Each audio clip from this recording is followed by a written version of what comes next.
West বেঙ্গলে nursing পড়তে চেয়ে অনেকেই নার্সিং পড়তে পারো না। কারণটা কি? কারণটা হলো যে ওয়েস্ট বেঙ্গলে গভর্নমেন্ট এবং প্রাইভেটে বিভিন্ন জায়গায় যখন অ্যাডমিশন হয় সেখানে অ্যাডমিশনের একটা ক্রাইটেরিয়া থাকে মার্কস। ক্লাস 12-এ যদি মার্কস ভালো থাকে, পার্সেন্টেজ যদি হাই হয়, তবেই কিন্তু সেই সমস্ত ক্যান্ডিডেটরা ওয়েস্ট বেঙ্গলে বিভিন্ন রকমের গভর্নমেন্ট প্লাস প্রাইভেট ইনস্টিটিউশনে কিন্তু জিএনএম কোর্স করার বা এএনএম কোর্স করার কিন্তু সুযোগ পায়। কিন্তু এই একাডেমিক সেশন মানে 2021-2022 থেকে West Bengal joint entrance examination board তারা কিন্তু জিএনএম আর এএনএম কোর্স কন্ডাক্ট করবার জন্য কিন্তু একটা কমন এন্ট্রান্স এক্সামিনেশন টেস্ট নেবে। যেমন আগে বিএসসি নার্সিংয়ের যে এন্ট্রান্স এক্সামিনেশন হতো থ্রু WBJEE, যে এন্ট্রান্স এক্সামিনেশন দিয়ে আমরা পড়েছি, পরে বিএসসি নার্সিংয়ের জন্য আলাদা করে একটা এন্ট্রান্স এক্সামিনেশন করে দেওয়া হলো। এখন সেই একই রকমভাবে কিন্তু জিএনএম আর বিএসসি কোর্স করবার জন্যে কিন্তু একটা কমন এন্ট্রান্স এক্সামিনেশন টেস্ট হবে। একদিক থেকে কিন্তু ভালোই হবে। কেন না, যারা মার্কসের জন্য ওয়েস্ট বেঙ্গলে অ্যাপ্লাই করতে না পেয়ে, পড়তে না পেরে বাইরে চলে যাচ্ছিল, তারা কিন্তু এখন এন্ট্রান্স এক্সামিনেশনের উপরে ভরসা করে তারা কিন্তু পড়ার একটা সুযোগ পাবে। কেন? কারণ এন্ট্রান্স এক্সামিনেশন তারা যদি ভালো দেয় তাহলে কিন্তু ওয়েস্ট বেঙ্গলে পড়ার একটা চান্স পাবে। তো সেই দিক থেকে সেটা কিন্তু যথেষ্ট ভালো একটা ব্যাপার।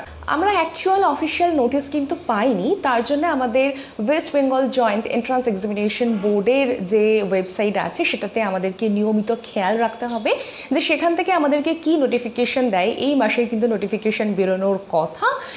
এছাড়া আগস্টের 22 তারিখের পরে কিন্তু এক্সামিনেশন হওয়ার চান্স আছে। এবার কারাই পরীক্ষা দিতে পারবে? যারা ক্লাস 12 পাস করেছে তারাই কিন্তু এই পরীক্ষাটা দিতে পারবে। জিএনএম কোর্স, এএনএম কোর্স তারা করতে পারবে। জিএনএম এএনএম তোমরা অনেকেই জানো যে নার্সিংয়ের একটা কোর্স, যেটা করে নার্সিং প্রফেশনে এসে নার্স হিসেবে কাজ করা যায়। তো আমরা জানি কারাই পরীক্ষাটা দিতে পারবে, কিন্তু মাথায় রাখতে হবে যেহেতু এখানে একটা কমন এন্ট্রান্স এক্সামিনেশন টেস্ট হবে, তাহলে তার সিলেবাসটা কি আমরা প্রপার সিলেবাস জানতে পারবো যখন আমরা একটা নোটিফিকেশন পাবো। বাট তার আগে অবধি আমরা ধরে নিতে পারি যে বিভিন্ন রকমের প্রাইভেট ইনস্টিটিউটে যেরকম বেসিক কিছু কোয়েশ্চেন্স হতো, যেমন ইংলিশ থেকে, বায়োলজি থেকে, জিকে থেকে, এইরকম কিছু কোয়েশ্চেন্স কিন্তু আসবে। আর এই এন্ট্রান্স এক্সামিনেশন যেহেতু একটা কমন টেস্ট হবে জিএনএম কোর্সের জন্য, এএনএম কোর্সের জন্য, তাই আমরা সহজেই ধরে নিতে পারি যে এটা সকলেরই জন্য একটা কমন হবে। তাই ক্লাস 10 অবধি যে কমন জিনিসগুলো আমরা সবাই পড়েছি সেরকম জিনিস থেকে, সেই সাবজেক্টগুলো থেকে কোয়েশ্চেন আসাটাই কিন্তু সম্ভব। তবে আমাদেরকে ফার্দার ডিটেলস কিন্তু জেনে নিতে হবে যখন আমরা কোনো অফিসিয়াল নোটিশ পাবো সেখান থেকে।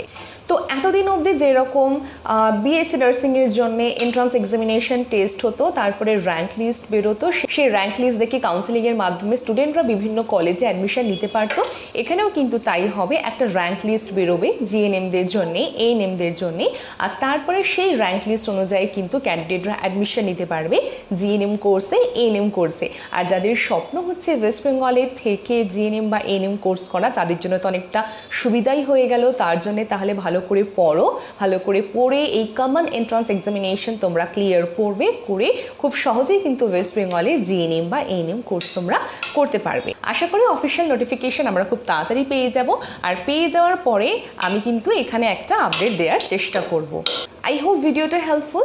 ভিডিওটা তোমাদের বন্ধুদের সাথে শেয়ার করো, লাইক করো, যারা এখনো সাবস্ক্রাইব করনি তারা সাবস্ক্রাইব করো, যাতে আমি যখনই নার্সিং রিলেটেড ভিডিও নিয়ে আসবো তোমরা তার নোটিফিকেশন পেয়ে যাবে। Thanks for watching.